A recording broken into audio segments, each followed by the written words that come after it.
Hi everyone, I'm Jaron Gledhill and welcome to another episode of my finance YouTube channel. Today we will be discussing the FIRE movement, which is something that I'm very passionate about. So FIRE stands for Financial Independence Retiring Early. The principle behind this is to save up and invest enough money so that you can live on the interest without having to do anything.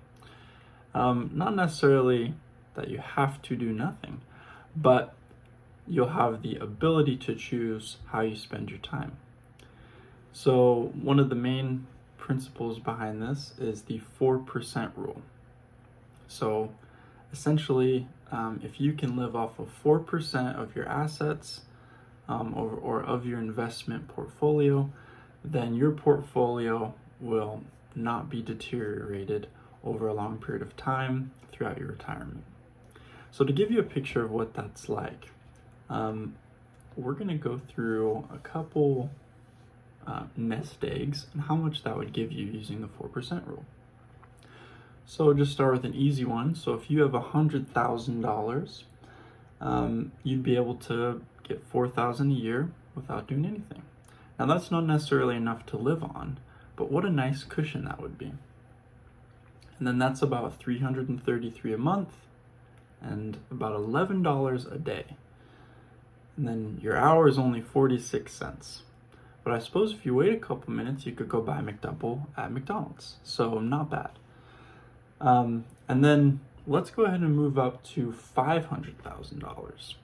So if you're living off 4% of $500,000, you can live off of $20,000 a year, which I would say is really only possible for people that are comfortable eating ramen noodles every day and riding their bike everywhere. But if that's something that you want to do, and that's a way of life that you're okay with, then maybe your nest egg could be $500,000. And then we'll go ahead and jump up to $5 million. So if you can build up a nest egg of $5 million, you'll be living on $200,000 a year passively, not doing anything. Each month, you'll be making $16,666.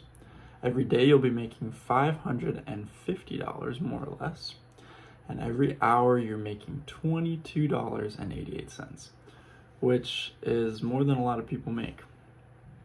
And while they're working, and you'd be doing nothing. You can be sleeping. You can be going on vacation. You could be playing video games, or if you enjoy your career, you can be using your free time to maybe leverage yourself into a better position. Maybe you can use this financial independence to change jobs if you don't like where you're at. Once you're able to be financially independent, you no longer are tied to a job because you need the income. And you can choose where you work, how often you work, with who you work, and follow your career and follow your passion. So that's essentially the 4% rule. And if you're really interested in connecting with other people about the FIRE movement, you can hear experiences from people who have actually achieved this themselves. And these are subreddits on Reddit. And there's one that's just r/FIRE, r/financial independence is a really big one.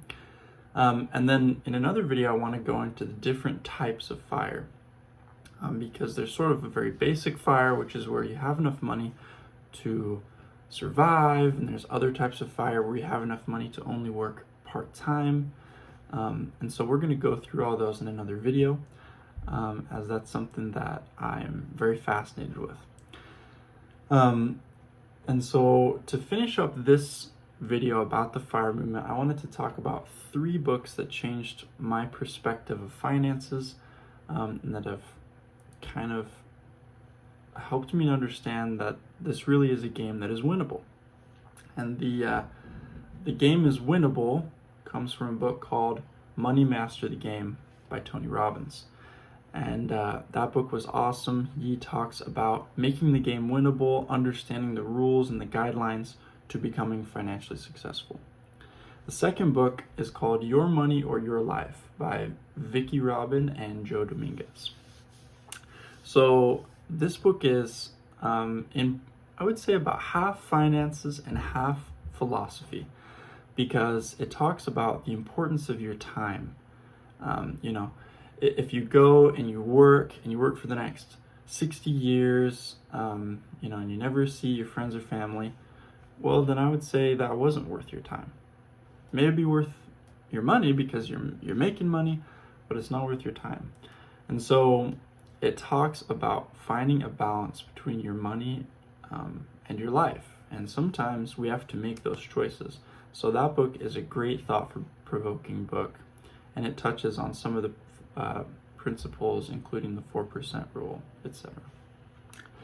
And then the last book I read was The Simple Path to Wealth by J.L. Collins. So this one I really enjoyed reading, and it includes a lot of charts that you can use in your personal budgeting to track where your passive income and your expenses and your earned income are at, and kind of visual ways that you can improve your finances and bring yourself to a better position. And for me, it's been something that I incorporate into my budget. I do everything through Google Sheets just so I can access it on my phone, my iPad, my computer, wherever. But I included some of these charts from the book, The Simple Path to Wealth, because it motivates me, I guess. It's not necessarily any more information than stuff I already had in my budget, but being able to see okay, this is where I'm at, this is where I'm spending, this is my passive income. And one of the things I talk about in the book is that the goal is for your passive income line on your chart to be above your expenses line. And of course, once you've reached that zone, you're financially independent. And if you choose, you can retire early. And so one thing that I've thought has been really interesting on the subreddits is that not a lot of people are necessarily advocates for retiring early. Some people say, you're gonna need something to do, you're gonna be bored. And me personally, I feel like I always have something to do with my time. It gets filled up really quickly. And so I guess in my mind, I don't know if I would necessarily retire. I'd probably just find a way to pursue my hobbies, maybe turn those into financial opportunities, maybe monetize them. But I would always want to be doing something. And I think that's probably true for most people. I think there are very few people who really do just want to sit there on a couch and eat potato chips for the rest of their life. We want to achieve. It's part of being human. We want to achieve something greater than ourselves. We want to follow our passions, and we want to increase our mental and physical abilities so that we can be better members of society. So that's it for this video, just kind of a brief introduction to the FIRE movement, with more videos about the FIRE movement to come. So it would be really helpful for my channel if you'd like, comment, and subscribe, as those things help the YouTube algorithm. And I want these videos to reach as many people as possible. So I really appreciate you coming and watching this next video, and stay tuned for next week's episode. Thank you.